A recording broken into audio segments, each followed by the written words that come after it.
विदेश से लौटी बेटी ने जब देखा कि मेरी माँ कुत्ते के बर्तन में खाना खा रही है तो उसने अपने भाई भाभी के साथ ऐसा कुछ किया कि उनके होश उड़ गए। आज बहुत तेज गर्मी का दिन है। जानकी जी बदहवासी सी अपने दरवाजे पर बैठी हुई थी। वैसे भी उनके कमरे में जो पंखा लगा था वह बहुत कम हवा देता था। कुछ दिनों से उनकी मानसिक स्थिति ठीक नहीं चल रही थी। वह बाहर लगी आंगन में पानी की टंकी के पास बैठ गई और वह अपने कपड़े निकालकर अपने ऊपर पानी डालने लगी। दादी शेम शेम देखो बाहर नहा रही हैं। दादी पागल है। दादी बाहर नहा रही है, बाथरूम में नहीं नहाती। 5 साल का शौर्य और 4 साल की दिशा ने जब दादी को बाहर नहाते देखा तो उनका मजाक बनाने लगे। बच्चों की आवाज़ सुनकर उनकी माँ भी घर से बाहर आई और अपनी सास को देखकर बोली, हे भगवान, इस बुढ़िया को तो शर्म रह ही नहीं गई है। जहाँ देखती है वहीं बैठकर नहा लेती है, शर्म नहीं आती। बहू बेटा और बच्चे भी घर में हैं। बुढ़िया तो पागल हो गई है और हमें भी पागल करके ही छोड़ेगी।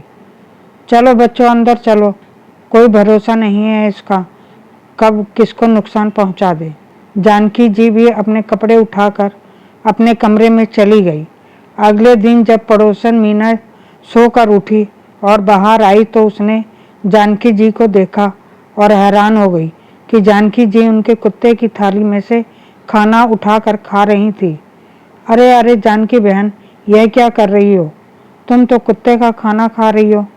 ये मत खाओ, चलो मेरे साथ अंदर चलो, मैं तुम्हें नाश्ता बनाकर दूंगी। मीना जी ने जानकी का हाथ पकड़कर अपने घर के अंदर ले गई।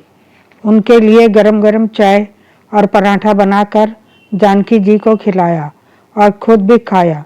जानकी जी को खाना खाते देख ऐसा लगा कि जैसे वह बहुत दिनों से भूखी हों।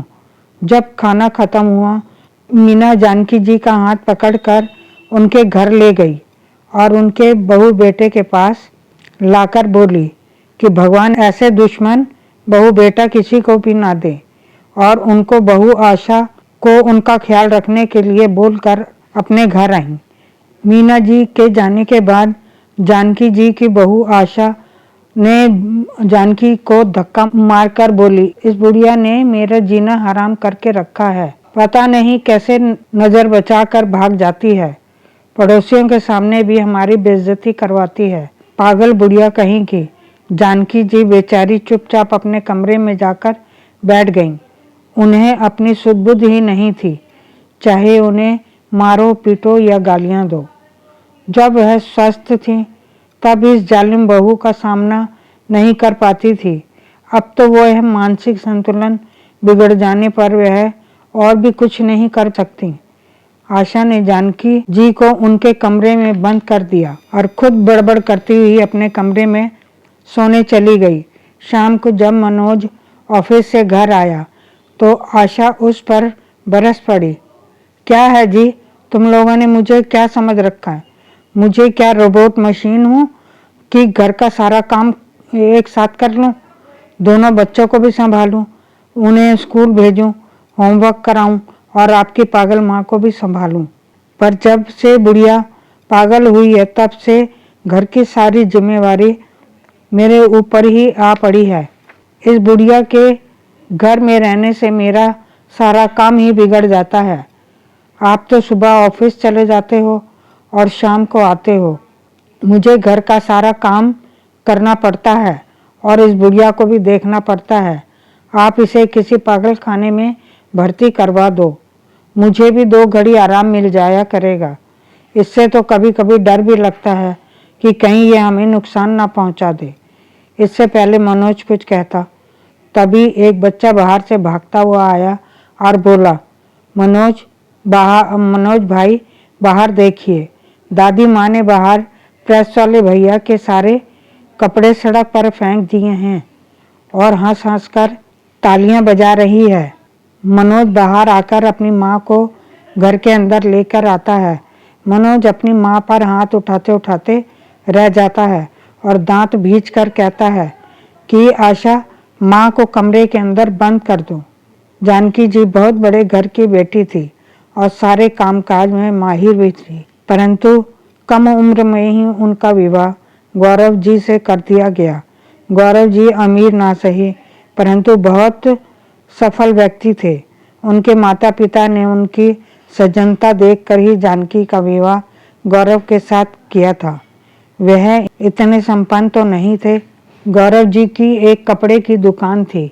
जानकी जी ने अपनी सूझबूझ से अपने पति का घर संभालने में बहुत मदद की थी। अपने दोनों बच्चे, बड़ी लड़की और छोटा लड़का मनोज को उन्होंने उच्च शिक्षा दिलवाने के लिए क्या क्या नहीं किया।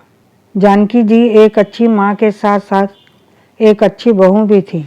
उनके हुनर के चर्चे बहुत दूर दूर तक फैले थे।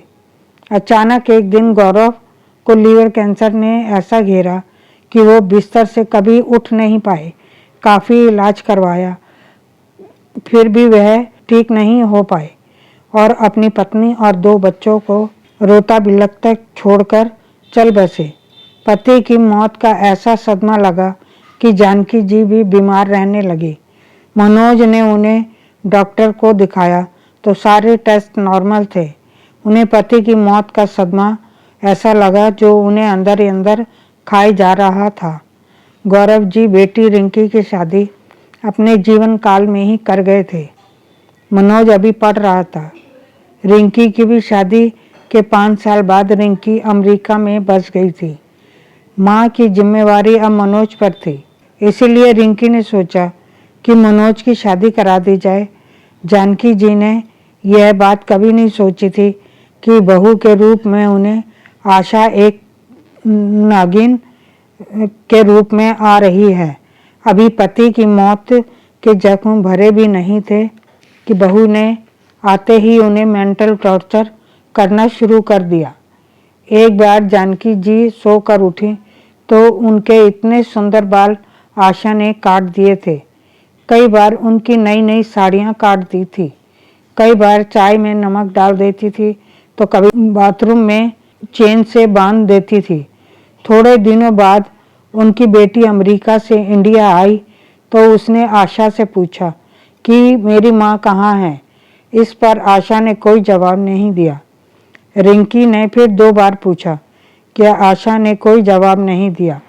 तो रिंकी ने माँ को बाथरूम में चेन से बंधा देखा तो वह फबक पड़ी।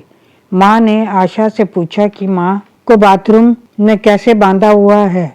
इस पर आशा ने जवाब दिया कि माँ पागल हो गई है। थोड़ी देर में पड़ोसन भी आवाज़ सुनकर मनोज के घर में आई और उसने रिंकी को जो बताया तो रिंकी हैरान हो गई। इस पर रिंकी ने आशा को जोरदार थप्पड़ मारा और कहा कि माँ को यहाँ बांध करके रखा था। कुछ दिनों बाद रिंकी अमेरिका गई तो वह अपनी माँ को भी साथ ले गई। अगर दोस्तों आपको यह कहानी पसंद आई हो तो कहानी को लाइक एंड सब्सक्राइब करना ना भूलें।